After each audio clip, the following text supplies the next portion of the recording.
the new chapter is here, so let's talk about it. So the chapter continues from the previous one with Hakuri talking to Chihiro. He mentions how he saved him during the first fight with Sojo, and says the katana suits him, and that he should hurry up and win the fight so they can go get the Shinichi. But now thanks to that, Hiyuki knows that they're after the Sacred Blade, so that gives her more of a reason to stop Chihiro. So Hiyuki says that Chihiro should cooperate. There's no trick to Tafuku's sorcery. Until the fight is over, none of them can leave. Oh, and also, Takeru's a sumo guy. He's just there like, I'm Tafuku. Which I find kind of funny. Now, Hiyuki gives Chihiro two choices.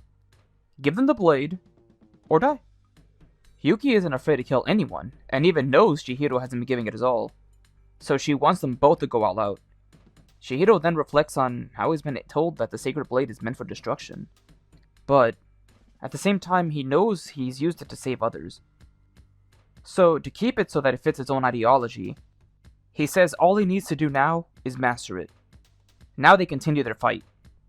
As they do, there's a really sick moment where Hiyuki takes a hold of Chihiro's blade, right? But it's actually his short blade. He used it as bait so that he can land a hit on Hiyuki. But Hiyuki doesn't even take the effort to dodge. She just takes the hit head on and counterattacks. Like, this is some crazy mind games these two are playing, man. Like, the whole paneling and everything was just sick. Like, I really did love it. Meanwhile, Hiyuki seems to be enjoying this, but knows that Chihiro is still holding back. Meanwhile, Tafuku thinks that Hiyuki's nuts, and knows that Chihiro's actually a good person.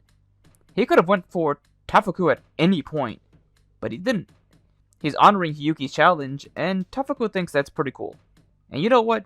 I think that's pretty cool too, man. So, Hiyuki's kind of losing her mind, though. She's dead serious about killing Chihiro. But, unfortunately for her, Hakuri passes out. So, that undoes the seal, which is a bit surprising to me, because I thought the conditions were that either Chihiro or Hiyuki had to be the one to pass out or lose the fight. But I assume that anyone who's within the circle, or the space, like whichever person passes out first within it, probably just undoes the seal. So, unfortunately for Hiyuki, Hakuri was the one to pass out first, so the seal has been completely undone. And with that, Chihiro takes a chance and immediately leaves, taking Hakuri with him. Hiyuki's pretty upset about it, and tells Tafuku that they're going after him. This is where we start to reach near the end of the chapter, with Kyoto Sazami talking to an audience, or at least what appears to be an audience, about the Shinichi, as the auction is about to begin. Meanwhile, we see a man who I believe is one of the ex-owners of the Enchanted Blade. He also kind of resembles Sojo. Like, I know some people online is like, oh my god, is that Sojo? Sojo's actually alive? Oh my god, it's him. Hopium. But no, obviously it's not him. But I do wonder if he's related to him in any way.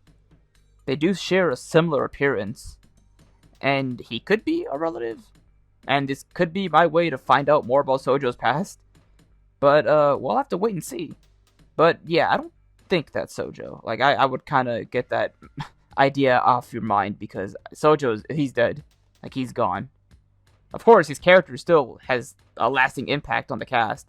But yeah, I think he's gone for now.